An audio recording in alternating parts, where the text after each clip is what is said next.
Okay, welcome back. We are going to continue with strengthening and continuing family relationships. This one's a little longer because this one actually encompasses two in one. It will not be twice the time, I promise you, but it is a little bit longer than the others. Following this session, you will know the importance of promoting a child's positive sense of identity, history, culture, and values to help develop self-esteem, know the value of life books, understand the importance of respecting children's connections to their birth families and previous foster families or adoptive families. You have a better understanding about visitation and the importance of that and the contact with their bio family. Know the value of maintaining records regarding their history, the importance of respecting and supporting children's connections to their siblings, appropriate to each sibling situation, of course. Understanding how visits with their family may affect their feelings and their behaviors and how you all see them in the home. Know how to prepare children for visits with their families, how to help them manage their feelings in response to family contacts. Know the importance of being non-judgmental and caring for children, working with their families, and collaborating with other members of the team.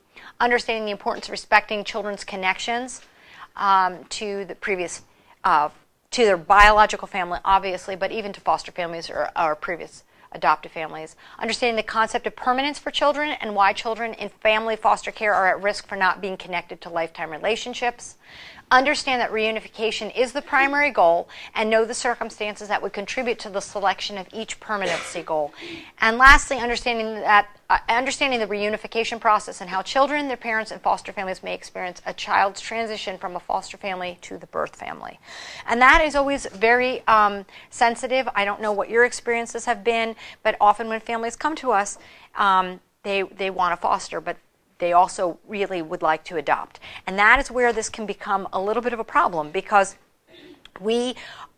our job is, the primary goal is typically a reunification between children and with their biological families. And it's really difficult for families who ultimately want to adopt sometimes to be in support of that. Our families are getting better. I think that they're really getting better at that, and they're starting to see the great value in having a relationship with the biological family. And we will talk about that, and I'll give you some examples of that throughout this session. So let's start by talking about the role of families. I ask you all a question. Do you believe that there's a connection between family relationships and a child's self-esteem? Yes, absolutely there is a connection between family relationships and self-esteem. So, since this is true, then it makes sense that children in foster care or adoptive situations would be at greater risk regarding self-esteem, personal identity, a sense of belonging, and cultural understandings. They don't have that. If they don't have that connectiveness to their biological family, obviously self-esteem is going to suffer, but so are all these other things. We take it for granted sometimes that we have that to fall back on. I have a baby book. I still have a mom that I talk to. I look at my own kids, and my daughter certainly has her baby book. We have lots of memories and shared experiences. Our son didn't come to us until he was 14, so I'm real big on trying to collect as much information from his mom as I possibly can. He thinks it's creepy because anytime I find photos of him, I print them out, like if they're on his mom posts them on Facebook, or he was first placed with our organization, and he bounced around to other agencies after us. But so I have pictures of him when he was 8, and he's just like, it's creepy that you have these, and for me, it's that connection and putting everything together. For him, he still has that relationship with his biological family, that he still has that. And he just met with his biological father for the first time a little over a year ago. I think is the first time he met with his biological father. They have not maintained a relationship since then, but he was able to get a couple questions answered at least. So we're going to talk a little bit about self-esteem and identity. And we just mentioned this, that a child's self-esteem may be jeopardized through trauma. Physical abuse, sexual abuse, any of those things. Trauma is going to jeopardize somebody's self-esteem. I think that makes perfect sense. We're going to question a lot of those things. I had a client once who I was talking to him. I've maintained a relationship with him. He's now 20, and it was about 2 years ago he was in my office. And he said to me, I always wondered when my stepfather would beat me, he said, he was always drunk. But when my mother beat me, she was sober. And I always wondered what was wrong with me. What was wrong with me that a mother could beat her own son stone cold sober? If she did it while she was drunk, he said, then I could have chalked it up to that she was a drunk. And he said, but she wasn't. And he said, and I always wondered, what did I do wrong? Wow. I don't know if that's an example or not, but to me that seems like a pretty big one. You can't help but question, why was I not enough? Or, what could I have done differently? Children may feel that they're responsible for bad things happening to them, that they're not lovable or valuable. That's just a natural place that we would go. Again, it follows up on the previous one. Why was I not enough? I must not have been okay. I must not have been good enough if this is what happened. Cultural identity can be negatively affected if the child is placed out of culture. Often in foster care, children are placed outside of their culture. And culture isn't simply their ethnicity. It is more than that, and we're going to talk about that in a moment. Multiple moves make it difficult for a child to be secure in their identity. Clearly, you don't know who you are, where you fit in, and where you belong. Family history may be lost, impacting a child's ability to understand who they are, and children may experience the stigma associated with being in foster care. Most kids don't want to be associated with being a foster child. Hey, I'm a foster kid. Yeah, I've only known these people for a couple months now. If things don't go well, I'll be moving on again and starting in a new school. Not something that kids really want to typically announce. Supporting the development of positive cultural identity. Cultural identity is a part of every child's development, and cultural identity includes things like values, life routines, communication patterns, religious beliefs, certain foods, and life celebrations. So, that being said, do you not think that a child being placed in a different culture is going to suffer in some ways? Absolutely, because things are so different. I often say to families, you think about a child who comes into care who's never sat at a dinner table before, right? And for us, right, we have the expectations that they'll be able to sit down at a dinner table with us, right? And you're asking them to do something that's really difficult. You're taking them out of the city and bringing them to the country, or taking them out of the country and putting them in the city. The foods that you eat. I think most foster kids are really good eaters, at least the ones that I've had experience, because they'll eat anything because they've learned to eat anything. And a lot of them know what it's like to be hungry. So they're willing to eat just about anything. Sometimes our son will say to his picky friends, he'll say, you should have been in foster care. You'd have been a better eater. Because they don't really have too many options, and they learn to be able to eat a variety of different foods. But we as foster parents, we as workers need to be somewhat sensitive to that as well. So many kids who come into care only know fast foods. Right? That's what they're most familiar with, and they really struggle. And families that are just kind of say, like, this is what we do. These are the rules in our house. These are the rules in our house. And I'll talk about rules in the next one, because I'm not a big rule person. I don't think that that's really inviting to say, well, these are the rules and you need to follow them. Welcome to our home. Oh, great. I don't want to walk into my job and the first thing I want to be approached with is, these are the rules that you need to follow. I want to know that I'm welcome and that I'm accepted. And you know what?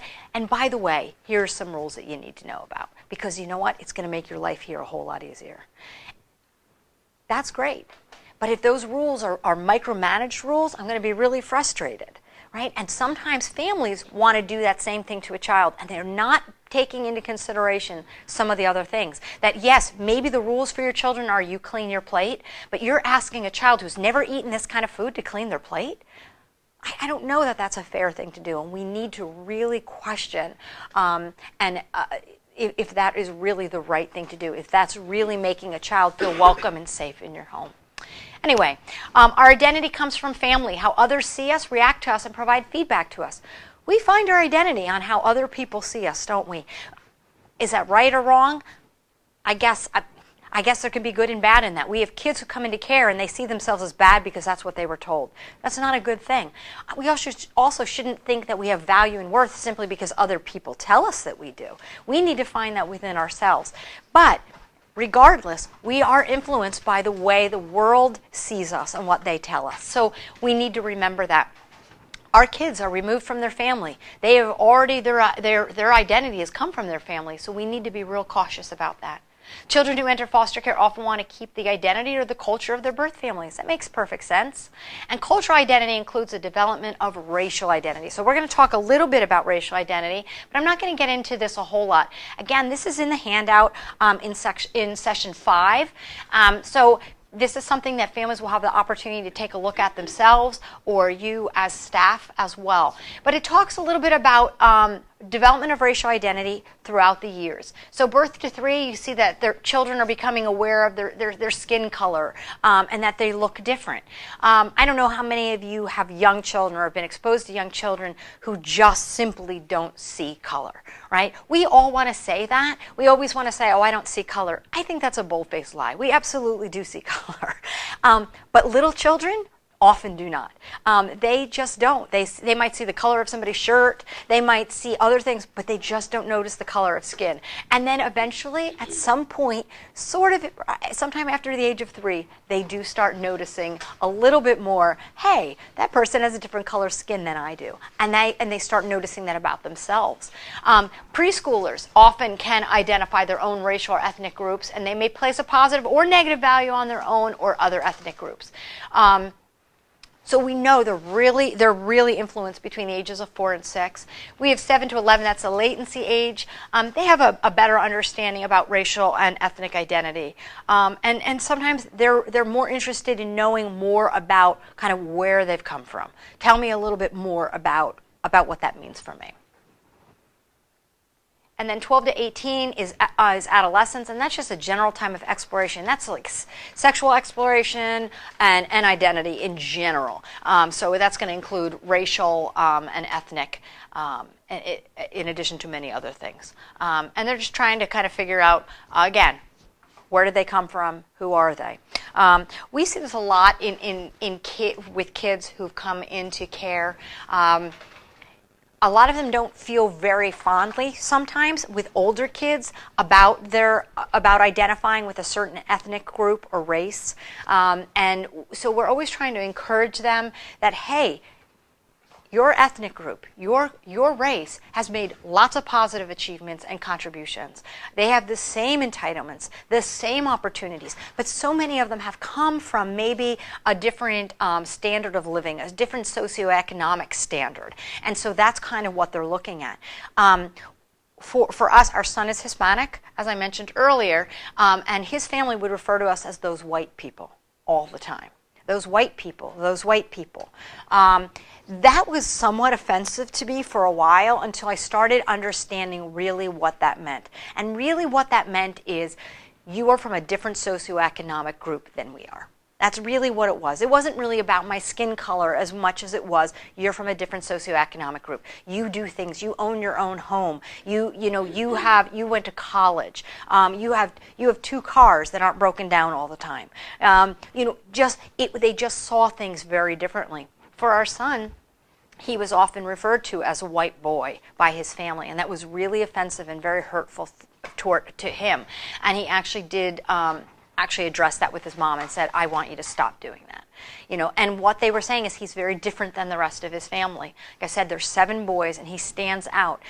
He listens to the same music, but a lot of different music than they will. And anytime he does something that's different than them, they're all over him about it. He dresses differently. He wears his hair differently. He's certainly had more opportunities because he lives with us than he would if he lived there. His family is not always negative. A lot of times it's like, hey, you have more opportunities with those white people and you need to take advantage of it. You're a fool if you don't. I remember there was a time when he was with us for maybe 2 years, and we decided to go to Florida for a brief vacation. Our daughter was there on her spring break from college, and we decided, hey, it would be really fun if we flew down there for a couple of days and go to one of the parks down there. My husband knew someone who was an employee at one of the parks, and they got us like incredible accommodations and free passes. So it was awesome. And it was endless food and just great. And before we went, our son said, I'm not going. We're like, what do you mean not going? He was like, I don't want to go. Well, a lot of it was his anxiety. being in that situation with all those people is really anxiety provoking. And while we knew a little bit of it at that point, I don't think we had the understanding we do now, that is really stressful for him and not something that he really wanted to do. So he didn't come with us, and his family thought he was crazy. Like, you've got this incredible opportunity. Are you stupid not to go? So it wasn't always a bad thing, because sometimes those white people provided opportunities that they thought were really good, and they have benefited from those white people as well. So I'm not nearly as offended as I used to be. As a matter of fact, we joke about it frequently with his extended family. There's lots of Hispanic people always in our home, and the big joke is that Holly really wants to be Puerto Rican, and they're kind of right. I kind of do. So that's okay. So anyway, again, stereotypes, prejudice, and discrimination are wrong. They're based on untruths. We encourage families, expose the child to historic figures, redefine, reframe their definition of success, strength, and accomplishment, and expose the child to members of their own minority group who are in positions of power and control. Our son has very negative views of the Hispanic culture. He just does, because his is Hispanics in Lancaster City. That's what he sees, and for him, it's a very negative view. So 2 years ago, I guess, we went to Puerto Rico and for Christmas, and we took the whole family and said, we want you to see, that Hispanic individuals are doctors and lawyers and teachers, and they own businesses, and they're philanthropists, and they run. This is their area, and this beautiful island is because of all of their accomplishments. Because we really wanted him to see and not be limited to his very negative view of his ethnicity. So that's a really important thing for foster families to be able to do. And we always want to encourage our foster families to kind of dig deep and learn more about the culture, learn more about the race, learn more about the ethnicity, so that they can really share those things with their children. I remember when our son asked us, he said to me, I like to cook and bake, and he said to me, I would like you to learn to make, some Puerto Rican food. And I said, I'm not doing that. And he said, what do you mean you're not doing that? I'm like, I'm not doing that. I'm setting myself up for failure, dude. You go home every other weekend and have great food. This white lady is going to fall painfully short. So, and he was like, it's really important to me. I really want you to do it. Fine, I will do it. And so I did. I learned. It took me years to figure out rice and beans. It just was painful for me. And he would say to me, I could be like, well, how are they? And he'd be like, they're really good white people rice and beans. Great. That's not what I want. Some things I've gotten down really well, and other things I just haven't. And that's the way it is. But he appreciates it. One year, the first year he was with us, we had a Puerto Rican Easter. We had Puerto Rican Easter. We decided to just make that all about foods that were important to him, and then be able to share that with the extended family. And it was like, hey, this is our kid, and he is so important to us, and therefore the things that are important to him also become important to us, and we want to share that with everybody else as well. So that is an important thing, I think, for all of our families to do, is to be able to take part in all of that. Well, we have little tiny babies, or that's fine. You can still do that and incorporate that into their lives, because it's a part of who they are. And it says a whole lot to them when you're making that important in your own life. So how does the team work to support family relationships?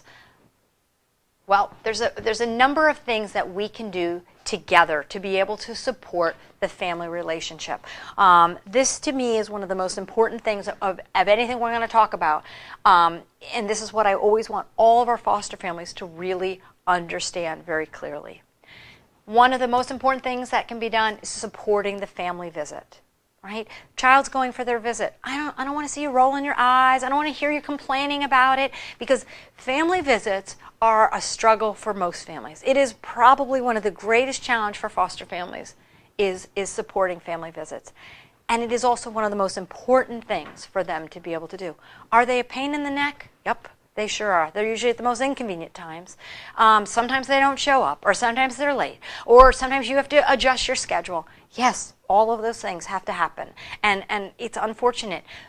But when we support it, the message we give to that child is, I support you. I know how important your family is to your life. And because you're important to us, they are somehow important to us as well.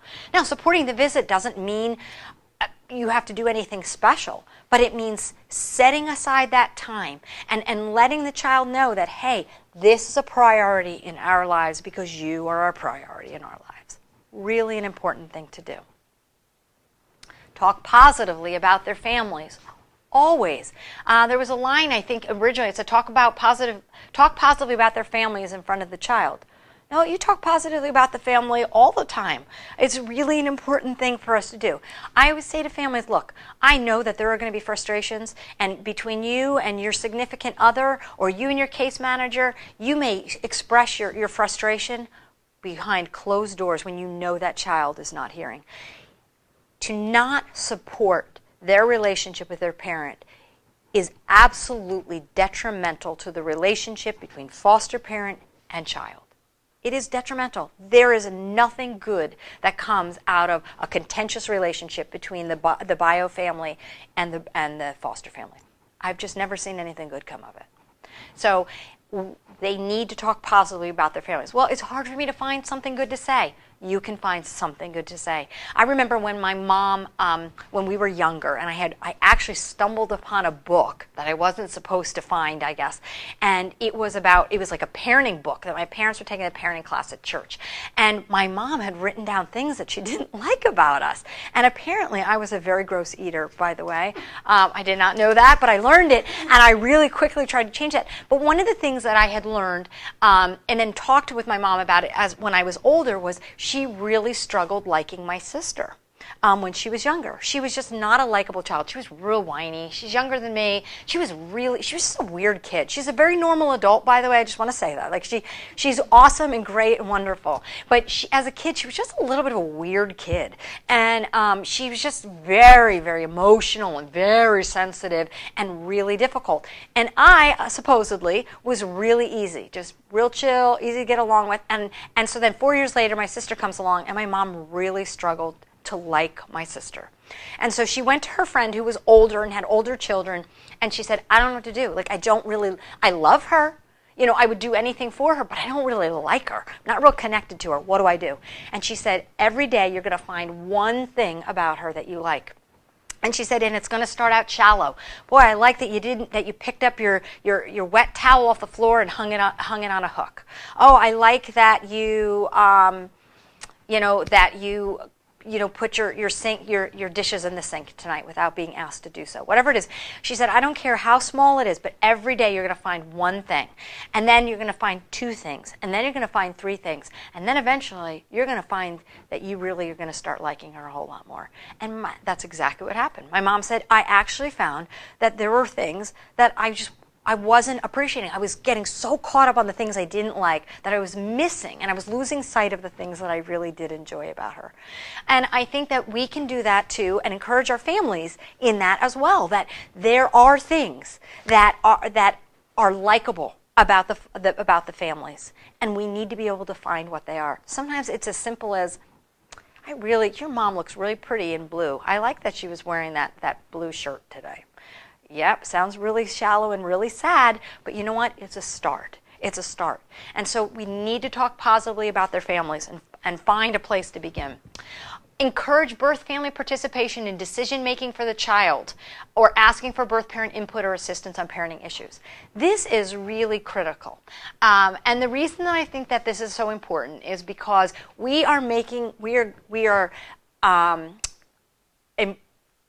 I'm losing my word, but we are acknowledging their role.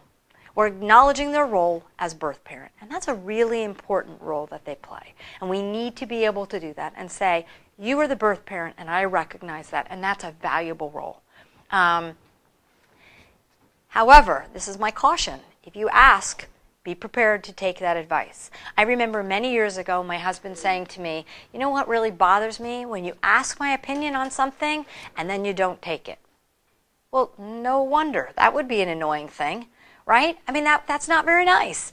So he was right about that. So last night, I was like, I need to wear something really comfortable tomorrow. So I tried something on. I said to him, what do you think about this? And he's like, you want the truth? And I said, I want the truth. And I already knew that by asking him, regardless of what I thought, I needed to go with what he had to say. Because there were a couple of things. It made him feel really important because I don't ever ask his input about what I wear, ever.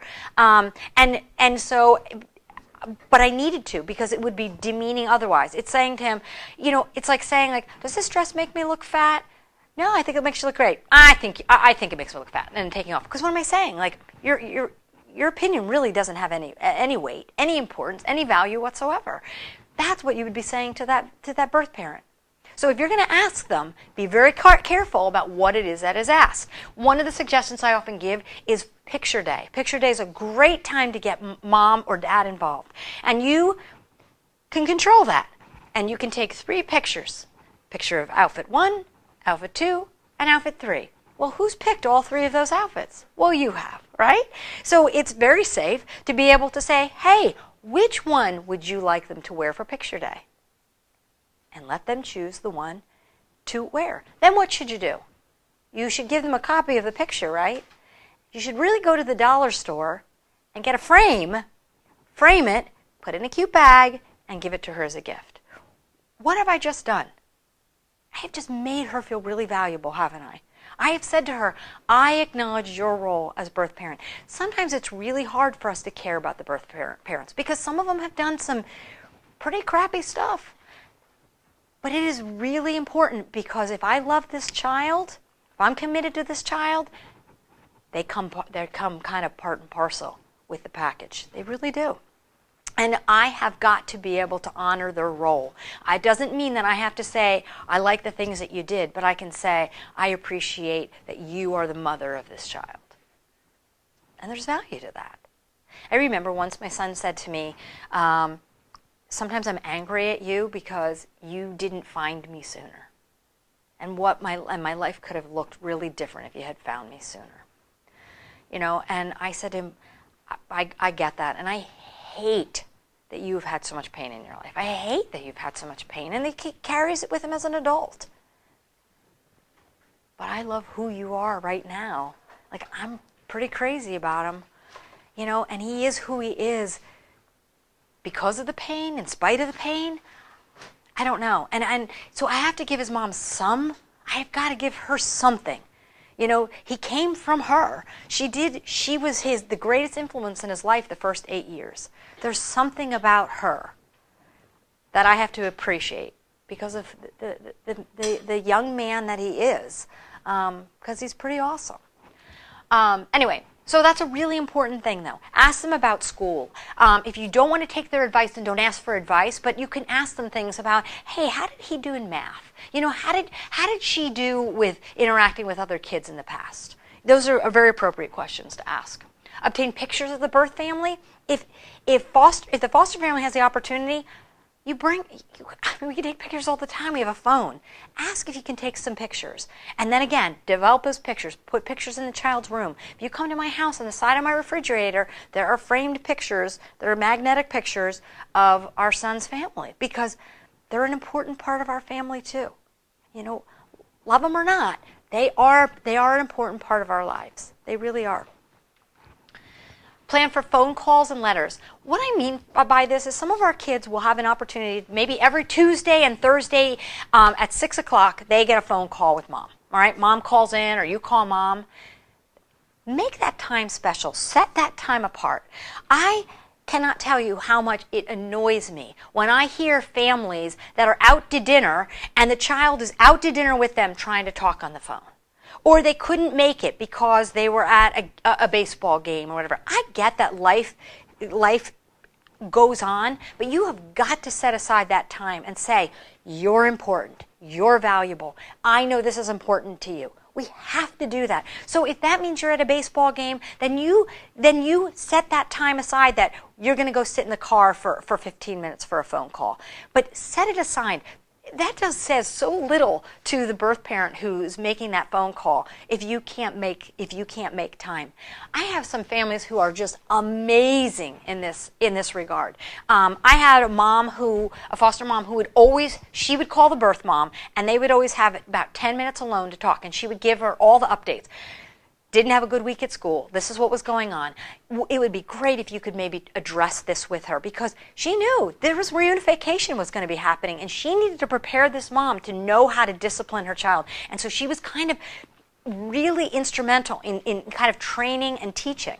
And it was great. We've had other moms who have said, hey, you know what? They've given them the favorite book and said, I bought this book, this is her favorite book. Could you read this to her before she goes to bed? Because she would love it. And she would just read it to her over the phone. Foster families can be so instrumental in really being able to allow this child to have a positive really a positive relationship with their biological family. Even if they aren't reunified with them, they can still have this really positive relationship. So set aside that time. Have the child draw pictures, create artwork for the family. Always, always. If we keep everything that children draw, we are overrun by artwork. Great excuse to get it out of your house. It's like, let's give this to your bio mom. She'll love it. Ensure that items given to the child by the family are respected. Yeah. We need to do that. Sometimes the stuff they give isn't great, but we still need to be able to respect it and honor it because it's important to the child. I often tell the story about when our son first came into care. He came from a family that were Dallas Cowboys fans. So he came with a Dallas Cowboys wallet that was Velcro. And he said, I neither like the Dallas Cowboys or Velcro. Can you get me a new wallet? And I said, well, of course I can. I'm an expert shopper. I am your girl. I got it. So I went, researched, found him a great wallet that was appropriate for a 14-year-old. And probably spent more money than I should have, but it was just a great wallet. It wasn't too juvenile, but it wasn't like my husband's old man wallet either. So it was a good balance. So I bought him this wallet. He liked it, took all the stuff out, put it in, good to go. A few months later, Christmas rolls around. What does his mother give him for Christmas? A wallet, a pleather wallet that probably cost $9.99. It was a junky wallet. But guess what happened to the wallet I gave him? Well, it went to his brother, actually, and his brother still uses it, which is really funny. So, and I was really hurt, and I knew that I needed to not be hurt, but I was. But I also had to keep in mind that, you know what? This is because his mother gave it to him. His mother gives him so few gifts, that it was going to be honored by him. I just told him the story when we were in the airport, when we were in Puerto Rico, coming back from Puerto Rico. He said to me, I need a new wallet. And I said, oh, I'm going to tell you a funny story. So I told him, and he thought I was pathetic. And he's right, I am a little bit pathetic. So anyway, I got to buy him another wallet, which he now uses it. But anyway, we have to honor that, because for the kids, there's more meaning. It's not about that particular thing, it's who it came from. Include the birth family in the child's prayers at bedtimes. If that's something that someone does, we want to encourage that. Reassure the child that the birth family cares despite difficulties. Sometimes that's hard to do, but usually they are caring, and we can find those things that show that they do care. Be courteous and respectful to the birth family, and help the birth family to cope with their losses. Again, remember that they've suffered losses too, and we need to be mindful of that. Okay. This is again in session 5 in the handout, but this is about bridging the gap between resource families and birth families. The type of contact that's arranged between resource families and birth families is planned in conjunction with the agency and other members of the child welfare team. So the team would consider the type of contact that's in the best interest of the child, as well as ensuring the safety for all family members. So this is something that's typically determined by the county. Right? The county usually determines what type of contact there's going to be. We're going to have visits once a week or twice a week. But they will sometimes, depends on the county, include us in the planning, what works best for the family. And they will often work with us accordingly. We have some counties that are great to work with in that regard, and others that are like, nope, this is it, and this is the way it's going to work. This is kind of an example. These are a few examples of bridging the gap. This would be bridging the gap without direct contact. This is bridging the gap when there is contact between the resource family and the birth family. A lot of these are the list that we just went over. And I think I may have shared, like, one of the things that we think is really important to do is refer to the child as your child when you talk to them. your child, your child.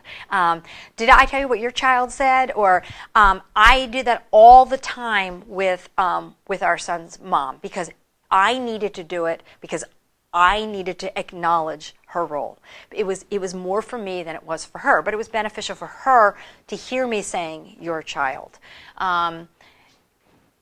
But sometimes we don't have direct contact, but there are still things that we can do. We can still share artwork. We can still send a snack with them to visits. There are still things that can be done. And I say to families, be somewhat creative. We had a family who used to always write down what happened during the week. Usually positive things, but some negative things as well. But just saying to mom, this is what the week looked like. I want to give you something to be able to talk about with your kids today. And she would encourage it. And then eventually the birth mom started writing back in the book.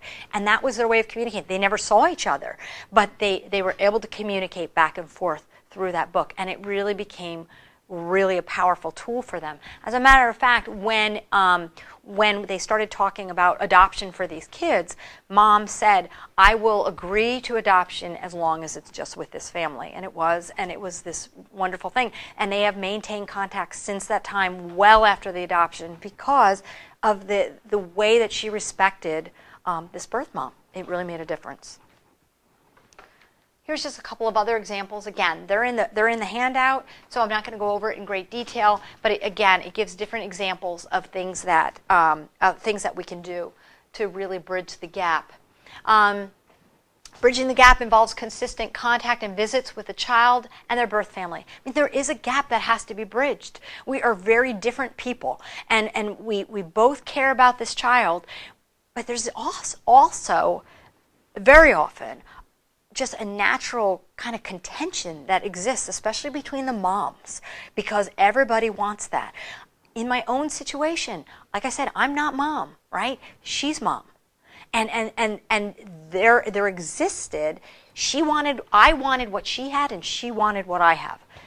It's been many years now. And at the end of the day, I think we would all agree that we all want what I have, because I have a relationship with him. I'm his person. I am his number one. He has a good relationship with my husband, but I'm always his primary. And we know that, and there's nothing wrong with that. We have a wonderful relationship. It's been a hard relationship. It's been a very hard relationship with lots of really awful things that have occurred in our family as a result of some of his behaviors. But it's been a great opportunity to be able to show him that in spite of all those behaviors, you're still loved. It doesn't matter. That those are things that we've all been able to grow from. And we have. There are things that I always said as a foster parent I could never do. Now, you need to know I never wanted to be a foster parent. I never wanted to be a foster parent. Some people have always desired. I never desired that. We were very happy with our daughter, but I loved this kid. And when I was approached about being a kinship resource for him, it was something I knew that we had to do. But it was difficult with his mom. I had a professional relationship with his mom. I was his permanency worker. I was his brother's permanency worker for a couple of rounds of permanency. So I was in their home. I knew their family. And so when it came time, she was very supportive with her words, but she wasn't. She was disappointed and she was hurt. She wanted her son to come home. She felt rejected, and who wouldn't? But she also does not know how to have relationships with her children, any of them. Once they are above about 3 years old, she just doesn't know how. And I've been able to watch her cycle through that. She doesn't know how to engage her kids. And I think for many years, my son and I would fake that we didn't have a relationship. I know it sounds real weird, but we would always pretend that we didn't. We would hardly talk in front of her. After they moved to Florida a few years ago, that all changed, because it had to change. And we both realized that we needed each other, that she was leaving and she needed me to care for her son, because she wasn't going to be around at all. And I realized that I needed her to bounce stuff off of, because it was scary. We went from every other weekend to he'll see a couple times a year. It was pretty scary stuff. And we have learned to really appreciate each other and really care for each other. Our son has been suicidal on several occasions and has attempted, so he's been hospitalized. And those have been very difficult times because sometimes he said, I don't want to see my mom. Well, guess who had to tell her that? Me. You think she was happy with me? Of course not. Of course not. But we also relied on each other during those times, too. One of the times was while he attempted suicide while he was living in Florida last year. And that was really, that was just real difficult because I was up here. So very, very, very challenging. But we have learned to really appreciate each other's roles and have somehow even learned to appreciate each other a little bit and really have a positive relationship. Are we friends? No. We're definitely not friends, but there is definitely something that we have that is kind of an indescribable thing. It's a strange thing. When I would go to Florida and meet their extended family, they knew who I was and they loved on me and they would refer to me as family. At one point, someone in the family had asked me how many children I have. Well, I would always say 2. But she was sitting right next to me, and I'm like, how do I say 2? And I said, well, we have my daughter. She said, well, do you have any other children? And she chimed in, and she said, well, yeah, they have Justin, too. And I'm like, okay, yeah, we have Justin, too. So, and that was from his mom. And do you know what freedoms that gave to him to be able to love us then? It's a win-win. It really is, and I can't say that enough to families, that we have to be able to love the biological family in some way. I use that word love loosely, but really just support that relationship as best we can because it really benefits the foster, the adoptive family, bio family, and most of all the child. So that's real important. Basically all the things that I just said. It demonstrates unconditional acceptance of the child, shows respect for the child's connections, and helps the child to be more self-accepting. Yes, it can be really challenging. We understand that. We always say to families, you need to talk to your case manager. That's why we're in your home, so that you can talk to us and say, I'm struggling. This is really hard. We had a family that came to us, this has been many years now, they came to us and they were really struggling with infertility and they wanted to grow their family. They were an approved foster family, and they had 3 boys placed in their home, 3 siblings, and just fell in love with these boys. Mom was a little controlling. She came to all their visits, everything they did. She wanted to be there, all their doctor's visits, and then she was always critical. I don't like the way you dress them. I don't like the way you cut their hair. I don't like this. And they were just like, we're losing our mind. And we just reminded them again and again and again, you need to just keep loving on her. Remember, she feels very out of control in this, and she's going to try to take control back. So then why don't you instead of being defensive, say to her, well, where would you suggest we get their hair cut? And then went as far as saying, how about if we go to the barber together? Why don't you come with us the next time, and you can give us an idea. Well, guess what? Mom stopped complaining about the family very quickly because they realized that Mom was not trying to harm them or push them away, but they wanted a relationship with her. Eventually, the kids went home, and our family was devastated. But they saw the kids pretty regularly because Mom would call because they had developed this positive relationship. And when Mom had a dirty test and admitted that she couldn't do it, the kids came back into care, and guess where Mom wanted them to go? So my family now has 7 adopted children, and they have positive relationships with all their birth families because they realize the value of that. And even though the kids are adopted, many of them continue to have some level of relationships with their biological family because it's real beneficial to them. So we eco-map, and again, I don't know if you guys are familiar with an eco-map. When we are able to appreciate the importance and meaning of family relationships in our own lives, we can more easily understand their importance for children. It's important for us to understand what are important relationships in our lives and why are they important. The eco-map is just a tool or a drawing that represents your family's connectedness to other individuals and to the community. It helps us to better understand the impact our families have on our identity and helps us to understand how our experiences with family relationships affects us as we pursue foster care or adoption. So we use an EcoMap for a couple of reasons. Sometimes we use it with our kids.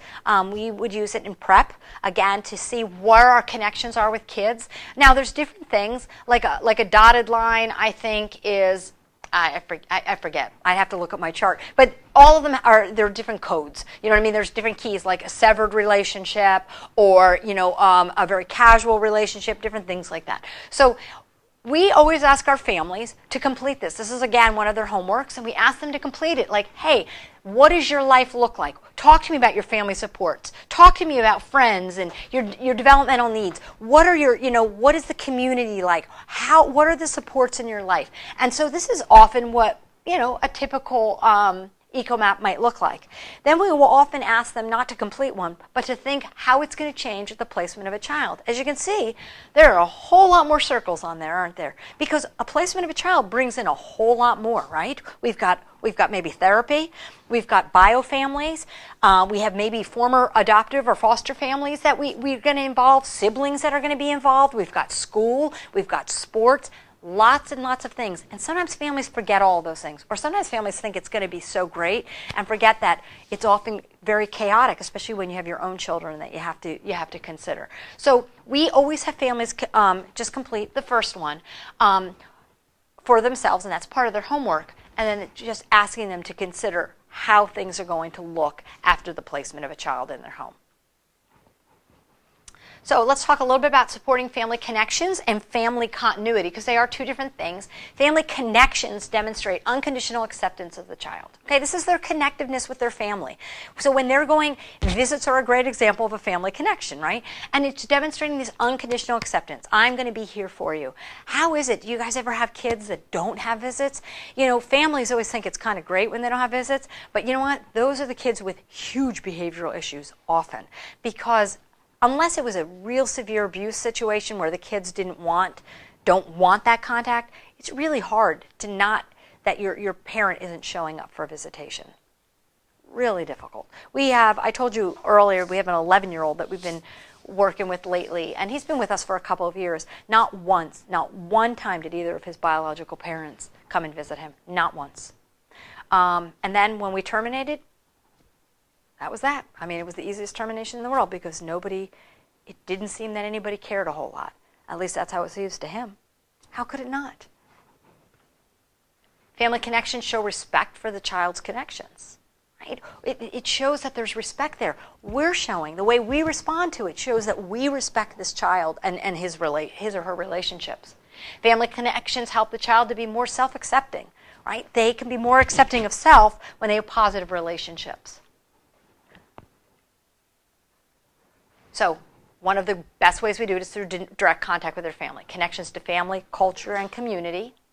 And we support family continuity by supporting important relationships. So continuity is, we think of the word continue, right? So it's the things that go beyond just their connections with families. It helps children to understand their history, their attachment, and losses over time. So sometimes there's other important relationships, previous foster families or therapists or case managers. I told you sometimes I have contact, limited, but I have some contact with former clients, because you know what? How can I say that you were important to me and then it's like, oh, I'm not in your case anymore. But you're not important? No. I mean, we have to respect what the county wants. We have to respect what our employer thinks. But there is a time and an opportunity to be able to have some level of relationship with these kids, because that's showing some kind of family continuity. And the most significant way for family connections to be supported is, once again, through the family visit. You're going to find, I know this tends to be a very repetitive training, unfortunately, but we do it because we need families to understand the importance and the value of the family relationship. Planning for visits. The foster care team must plan and prepare for family visits. They must determine the location, length, and frequency of visit, as well as if the visits will be supervised or unsupervised. There is a responsibility to help a child to manage their feelings about the visits.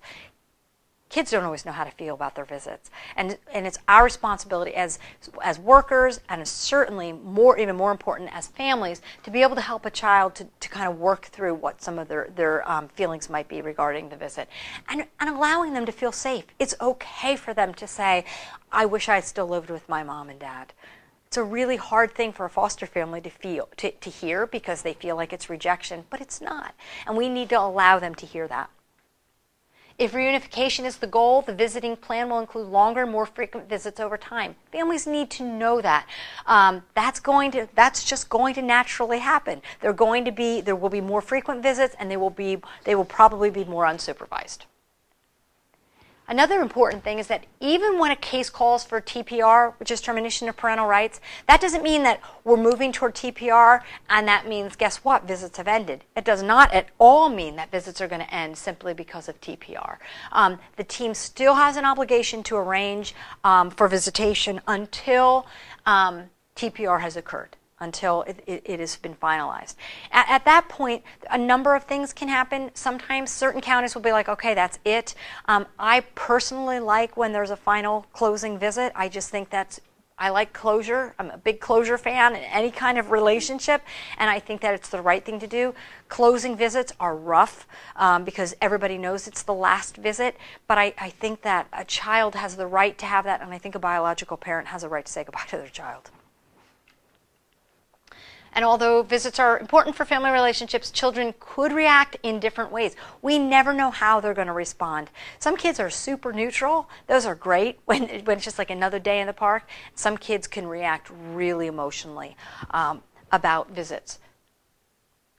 So let's talk about successful visits and what they look like, kind of what are some of our goals. One of them is that it reinforces the child's identity, right? This is where they're finding some identity because they're with family. It helps the child to know that their parents are doing okay.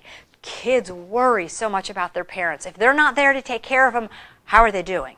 Are they going to be all right? How are my siblings going to be if I'm not in the home with them? It demonstrates to the child that the parents care and love their child. They're showing up for visits, right? They must care about me.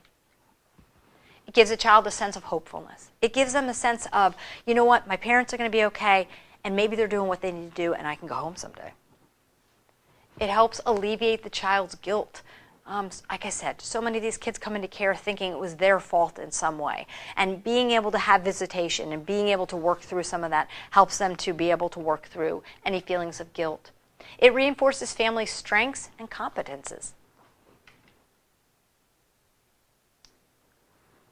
And I want to point out again that child-parent visits, they are typically one of the most challenging aspects to the foster parent. They really are, because for so many reasons. So often we pretend we're okay, we know foster parenting is temporary, but we really want to keep this child.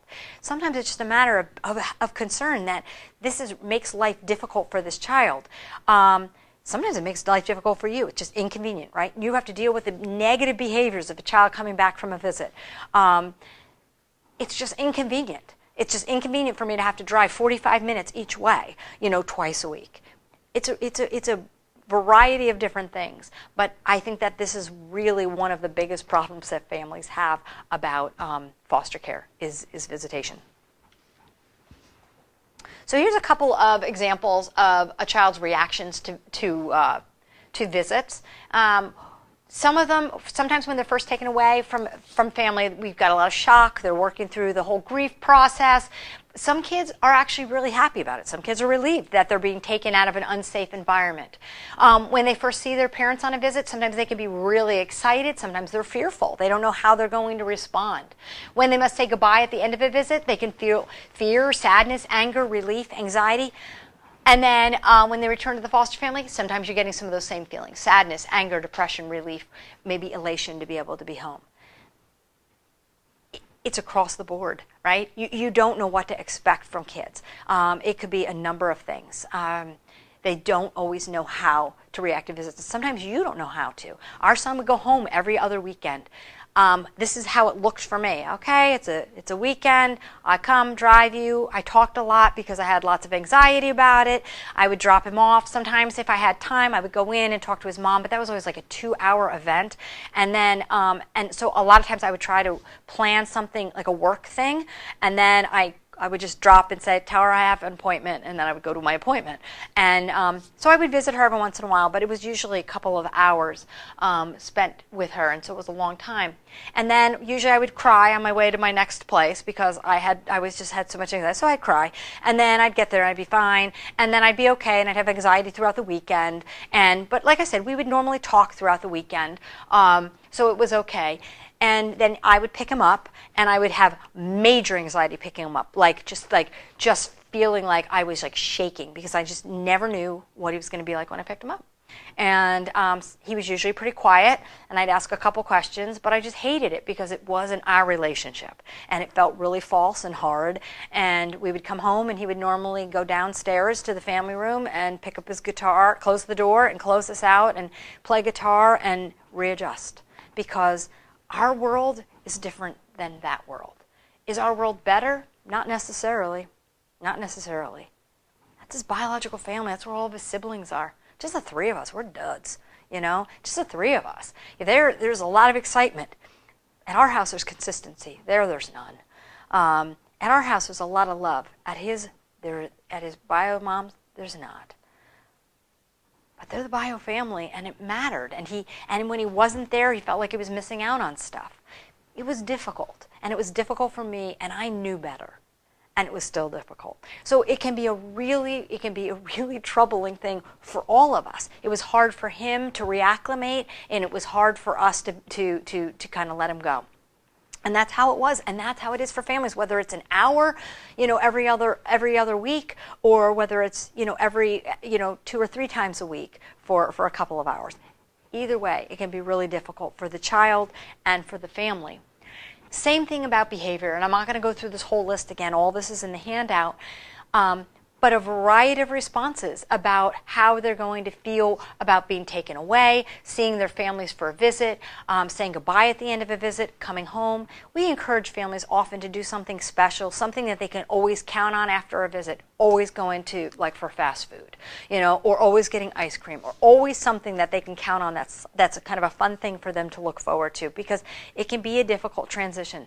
Sometimes kids feel a lot of guilt and a lot of responsibility of, loyalty. Like, was I just disloyal to my foster family? Was I disloyal? It's really, the emotions that these kids are having to deal with is just things they shouldn't have to. But this is unfortunately what has been put on them. And if we can find ways to make it easier for them, that's what our job is. That's what we need to be doing. We've had kids who, poop their pants 2 days before a visit every single time, and then as soon as the visit's over, they're fine. But consistently. Do the courts just tell us that you don't have to have visits? Rarely does that happen. Very, very rarely. We've had situations where TPR was extended and kids actually testified in court against their parents because it was TPR and they thought they'd never have to see them again. And then guess what? The parents, TPR didn't happen, and this poor child now has to continue to see their family. It's difficult. It can be really tough for everybody involved, but we have to do what we're asked to do, whether that's case managers or foster families. It has to be done. Promoting family continuity. Again, children in foster care risk losing family continuity. They risk losing family information and history. A lot of them don't have that history. They don't have it. They're separated from birth family, and it interrupts their relationships and their ability to attach and connect with their family. Like I said, our son went back and lived with his family in Florida for a period of about 7 or 8 months, I guess it was, because he was very separated from them and really felt like, I need to know what it's like. And he does know now. He recalls what it was because he hadn't lived with them since he was, oh gosh, I think he lived with his mom for a little bit when he was maybe 12, because he had gone home briefly before coming back into care. But it had been a really long time, and he needed to be able to answer that for himself. It's hard for these kids to be separated. In our son's case, everybody was living at home. All the siblings were home. He was the only one who was not. Placement brings about the introduction of a new family.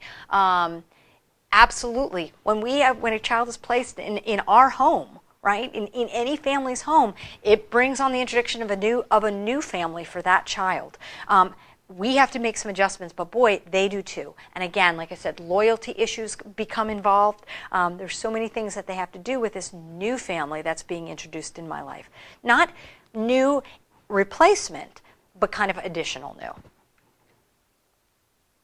This is just kind of gives an example of what family continuity looks like. Here you have the foster family, but around it are other people that could still be involved in the child's life. Obviously, we talk a lot about the birth family, but what about a child who was adopted and was a failed adoption? They might still want to have some connection to them, correct? Or another foster family, or maybe a kinship family. There are different people in their lives. We could also put like maybe a former case manager up there. Our son still has contact with a couple of his foster families and one of his case managers on a fairly regular basis because they're important to him.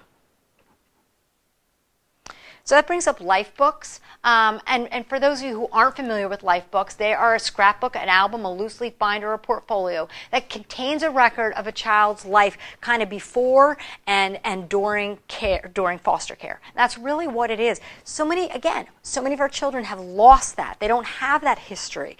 And this is providing them with that information. There is information in there about their birth. What was that like for them? What time were they born? What hospital were they born in? What were their APGARs? It gives them all that kind of information. It also has a family tree. It has information about holidays and what was special to them as a child growing up. What was their favorite holiday and why? What are the things, the special traditions that they had in their family? These are usually completed with through permanency during child prep, but it doesn't have to be. This can be given to a child and worked out with case managers and children, but it can also be completed with their foster family or with their birth families. They can all participate in completing it. Let's see. Helps children to process their past, understand their life story. Like I said, it contains really important information that they might not have otherwise. And everyone can be involved in it. It's a great thing when you're doing a family tree to give that child that page and ask them to complete that during one of their visits, right? Mom has an idea of their family tree. How difficult is it for kids who are in foster care? Why? Why is it that every single time you go back from summer vacation, at some point you have to fill out a family tree? There's always family trees. I feel like they always have to be filled out. And that is really hard for a child who's in foster care because they don't really know their family tree. Importance of lifetime relationships for children. We're going to talk a little bit about the child welfare system. They have two basic jobs. The first one is protecting children who are at risk of abuse or neglect. That's why they come into care, right? Because there's concerns that they're not of either abuse or neglect. But the second one is providing children with protection by finding them permanent families, right? Kids are not supposed to linger in the foster care system, do they? They do. It does seem that way sometimes. But the goal is for child welfare is to get these kids out and find them a permanent family. That could be reunification. If not reunification, then it's going to be probably split or adoption or kinship. Let's see. Well, here's some questions. I'm going to ask them. You guys do not have to answer them out loud, but they're good questions. Did you have a sense of belonging to a family while you were growing up? Most people say, yeah. Yeah, I did. I did have a sense of belonging. What 3 words come to mind when you think about belonging to a family? Most people come up with words like love and acceptance and siblings and fun and vacation and a variety of different things, right? What was the most important contribution to your development that resulted from belonging to a family? I think many of us can say that the role we played in our family was important. Oh, I was the middle child.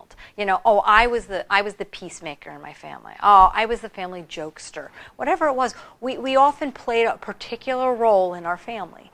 And that's really important. And the way they responded to us had an influence on how we are today. Did you ever worry while you were growing up about who would take care of you? Sometimes people did.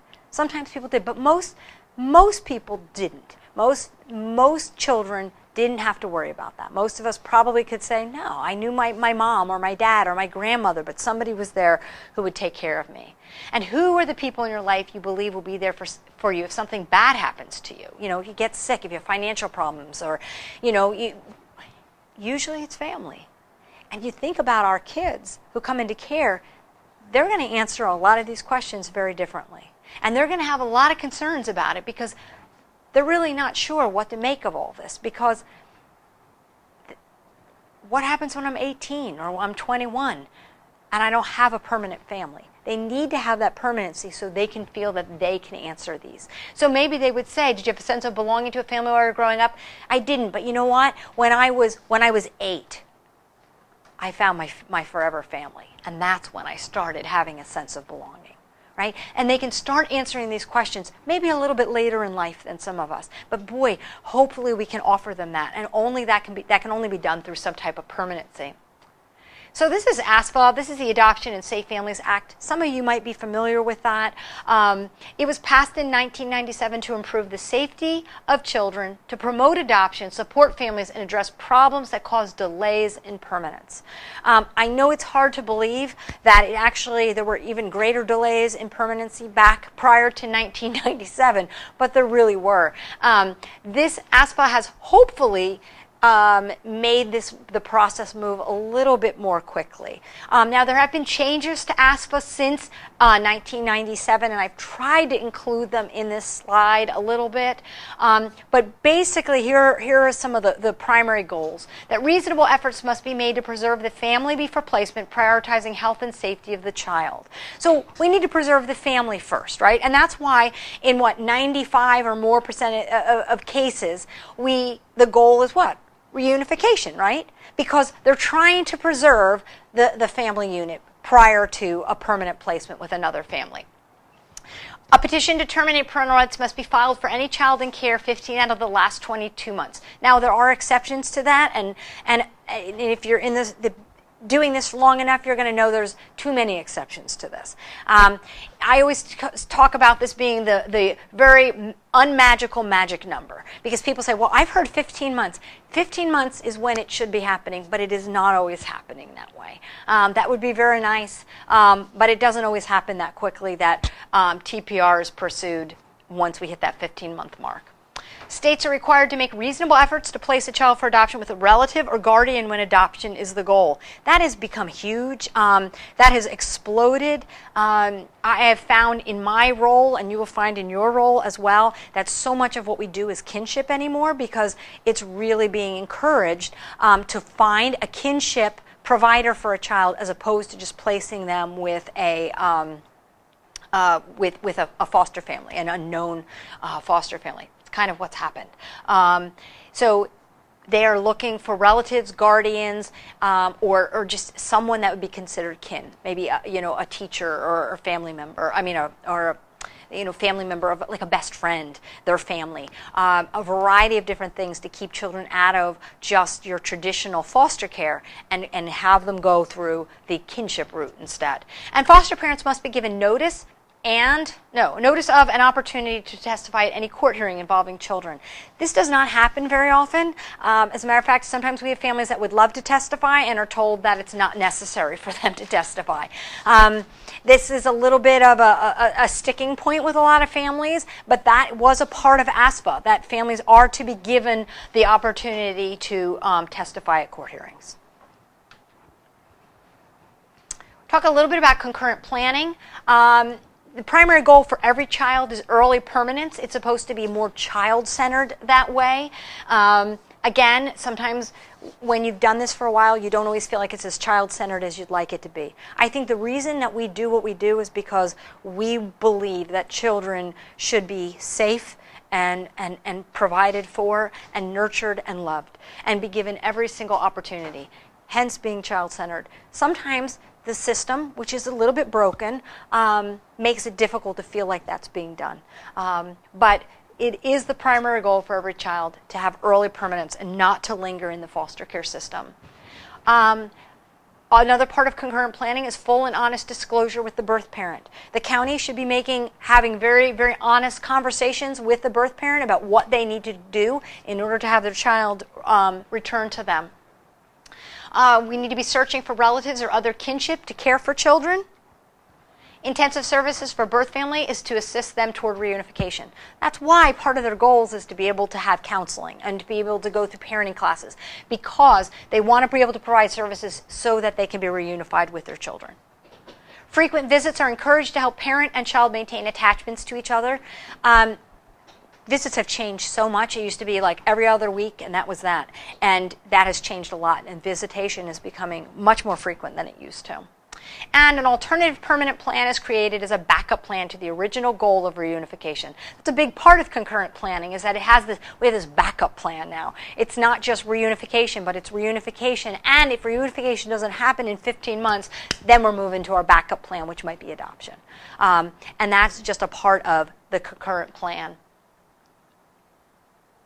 When we talk about lifetime connections, I think it's really important, especially for foster families, to know that the primary goal is almost always to return home. Now, sometimes that doesn't happen. Sometimes there are extenuating circumstances why a child is not going to be returning home, but those are very few and far between. So the primary goal is to return home. No change, and what that means is no change in family status. They still retain all of their legal rights. Agency may stay involved, right? Sometimes the county will stay involved after the child is returned. Often they do. And birth parents resume parental responsibilities. If that can't happen, then the next best choice would be placement with kin. And that's placement with a relative, and the birth parents retain their legal rights during that. Now, sometimes kinship can actually go to the adoption route, though, right? And if that happens, then we would move down to this, whether it's kinship or traditional. Custody is transferred to the adoptive family. Birth parent rights are terminated. Subsidies are available, and the name change is possible, but it doesn't have to happen. And same status as if a child was born to a family, right? Adoption is as if this child were born to your family. A new birth certificate with your name as the birth parents is listed with the child's new given name, if that is the case. And then we also have guardianship, and that's when custody is transferred to the guardian. But birth parents, their rights are not terminated. They still retain their legal rights. They don't have any rights over that child because custody is granted to the, to the guardian, and the child's name usually remains unchanged. The reason this is really important is that sometimes, again, like I said, it's very hard for foster families who have a desire to adopt they want adoption to be a lot higher on this list than it is. But this is typically the order in which the county is going to look at for a child, for lifetime connections. Believing that reunification, if that family is safe, is going to be the best choice for that child, with kinship being second, adoption, and then guardianship. So, we're always looking for permanency planning team members that can work with social workers, birth parents, and other team members. You have to be able to help the child to understand the permanency plan. These children need to understand what's going on. I can't tell you how often kids are just like, wait, I'm being adopted? Yes, you are. This should really have been discussed with you a while ago. It's difficult. Again, we're working with so many different individuals, but I think that it's important for families, it's important for case managers to be able to express to the county that we need to be able to have some dialogue with this child so they understand kind of the course their case is heading toward. Help child to manage the loss. This is another loss for children, all right? So and those of us who've been doing this for a while see that. We think, woohoo, hallelujah, I'm being adopted. It doesn't always happen. For some kids, they are overjoyed, and for other kids, it's like, fine. I don't really have another choice. This isn't what I wanted. My mom can't get her act together. This is what I get. How sad. And so it's not always this happy celebration like we think it's going to be. We'd like it to be, but it doesn't always work out that way.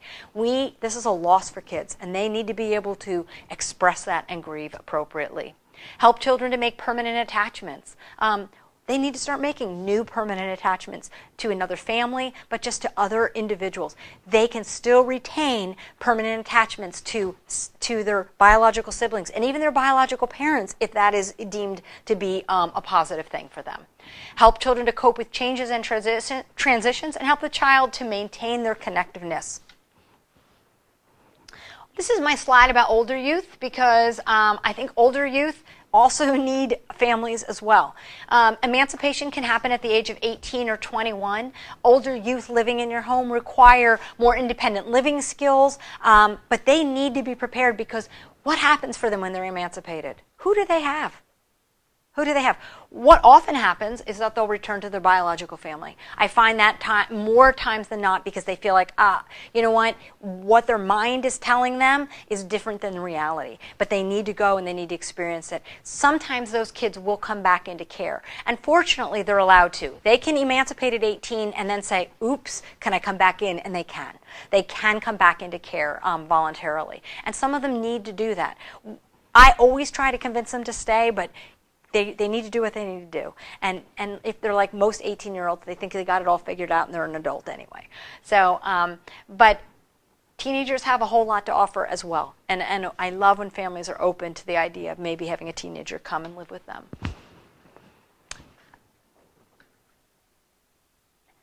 I want to talk just briefly about unplanned changes. Why might an unplanned move occur?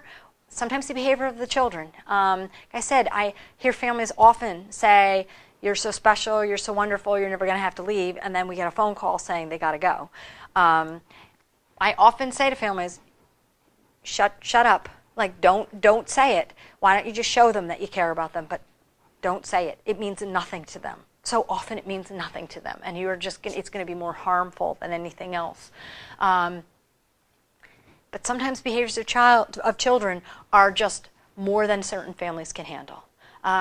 There are some really difficult behaviors. I think that if someone killed one of your pets, that could be for some families that's a deal breaker. I have a family who had a child come to them who he just was spending a weekend with them, and in that weekend he killed a chicken, and I think he killed the chicken. They've had so many people, anyway, they'll take a lot of different things, so they've had some really bad. And then he started their van on fire.